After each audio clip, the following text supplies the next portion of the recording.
Ya estamos comenzando el segundo bloque, le damos la bienvenida a Carlos. ¿Cómo te va, Carlos? Buenas noches, Rubén. Venimos de varios programas con modelos de coupé, algunas alemanas, algunas italianas. Aparecimos con el 124 el miércoles pasado y ahora volvemos a las coupé alemanas. Volvemos de nuevo a una filón de hablar de coches de tendencia deportiva. No son coches directamente carrera cliente. No. Son coches deportivos para uso familiar. En este caso, un Audi que también se vio muy poco acá en Argentina, el 100S. ¿De qué año es? 1966. Se fabricó desde el 66 hasta el 1971, que fábrica lo descontinúa. Este coche fue, como podríamos decir, fiel a sus principios. Sufrió en 1970 un restyling de su carrocería, detalles, pero en el 71 fábrica dijo, no, basta. Hasta aquí llegamos. Hasta aquí llegamos y se descontinuó. Tenía un motor de 4 cilindros, válvulas a la cabeza, alrededor de 180, 185 kilómetros por hora, con un consumo para la época bastante aceptable. Nosotros hemos hablado de consumos de 12, 13 litros en motores de esa misma cilindrada y esa misma potencia. En este caso nos llegábamos a los 9 litros cada 100 kilómetros. Bien. Coches que habían bajado 4 a 5 litros de consumo cada 100 kilómetros. Por ser una coupé, por ser un Audi, y en esa época 9 litros. Claro, estaban muy bien. Las líneas del coche son netamente italianas. No nos engañemos, hemos hablado de varios coches alemanes y hemos también traído a conocimiento del público coches italianos. Y vemos que las líneas laterales del coche son todas no iguales calcadas, pero muy parecidas. Primero son atractivas y después son bastante parecidas. Son atractivas porque le agrada al usuario normal, que no tiene una familia numerosa, que no pretende un coche para cargarlo, simplemente un coche de traslado y un coche con esa tendencia, ese aire deportivo, es agradable, el coche es agradable. Pero en el rediseño, Audi no se esmeró, por así decirlo, en hacer otras líneas. ¿Qué arregló? Un poquitito los faroles, o sea, los guiñes, las luces reglamentarias, un poco la parrilla, un poco el corte de puerta, pero la línea básica... Pequeños detalles que no hacían no hacían a cambiar la matricería. Claro. La matricería seguía siendo la misma. Se fabricó durante 4, 5, 6 años y a los 6 años dijo, basta. Volvemos al motor. Era un motor moderno. Su motor era un motor bastante moderno para la época, cosa que lo demuestra en el reducido, para aquellos años, reducido consumo en los 100 kilómetros.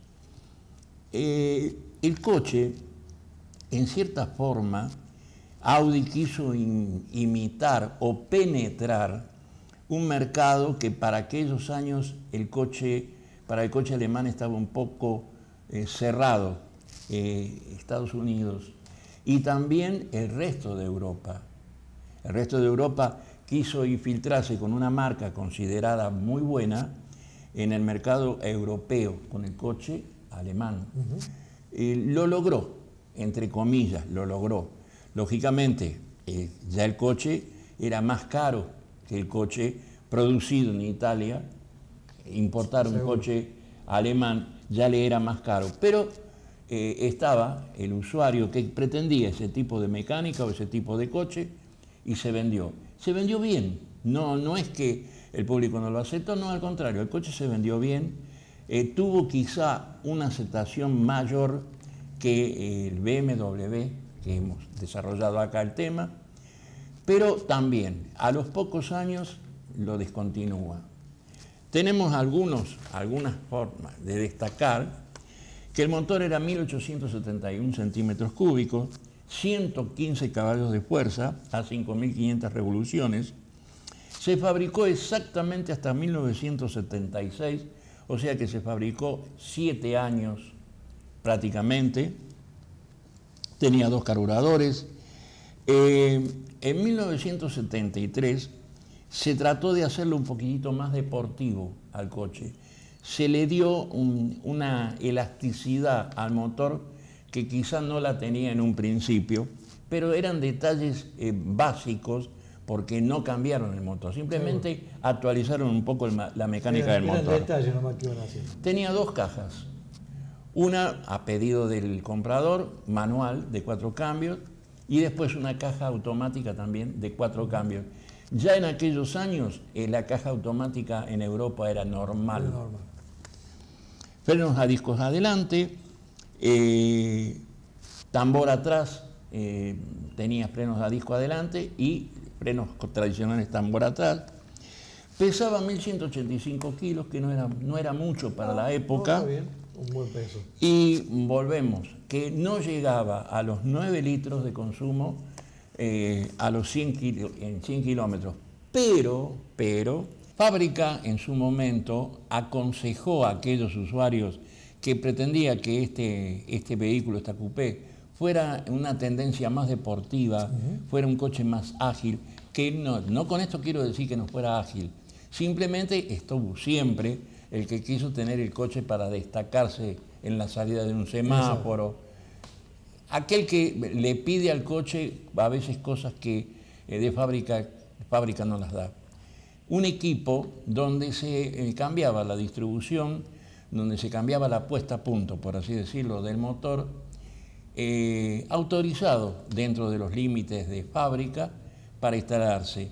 Pero ¿qué sucedía?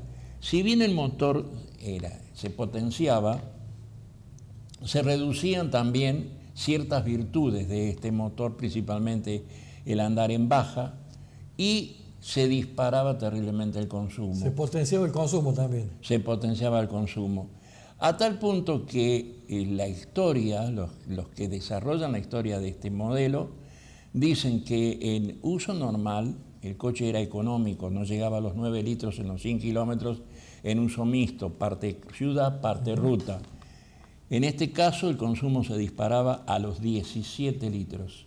O sea que había que pensarlo 2 veces. Había que pensarlo 2 usarlo veces. como auto deportivo 100%. Porque si hablamos de un consumo de 8 litros a 9 litros cada 100 y estamos hablando de 17 litros, se disparaba el 100%, más del doble del consumo normal.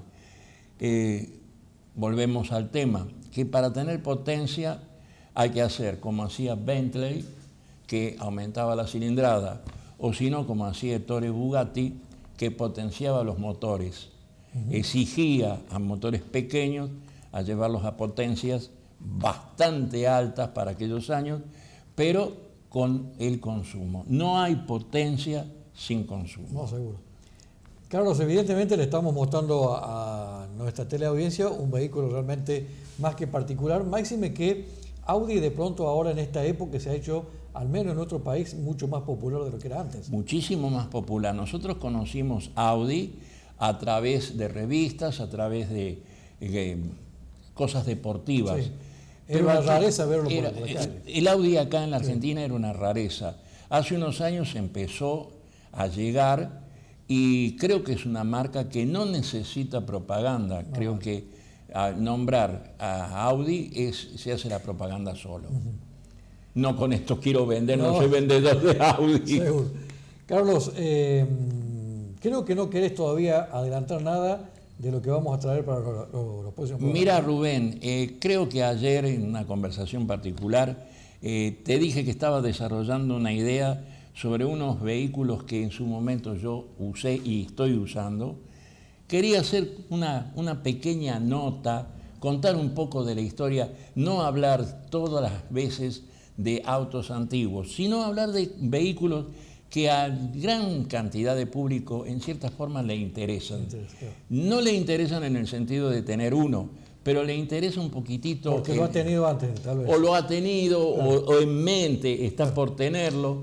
Hacer una pequeña nota de eso, nada más, pero estoy tratando, como se dice, de redondear la idea para sentarme acá y tener cómo charlar con algo lógico, que tenga sustancia, con el público televidente. Bueno, ahí está entonces la idea, la esperamos para los próximos Bien, programas. Rubén. Le acabamos de mostrar un vehículo, como ya lo hemos dicho un par de veces, bastante raro aquí en nuestro país, si bien la marca Audi ya es muy conocida, pero para que usted, amigo televidente, se siga entusiasmando con estas maravillas que cada día miércoles nos presenta aquí Carlos Cueva de su colección privada. No se vaya, que ya volvemos con mucha más información.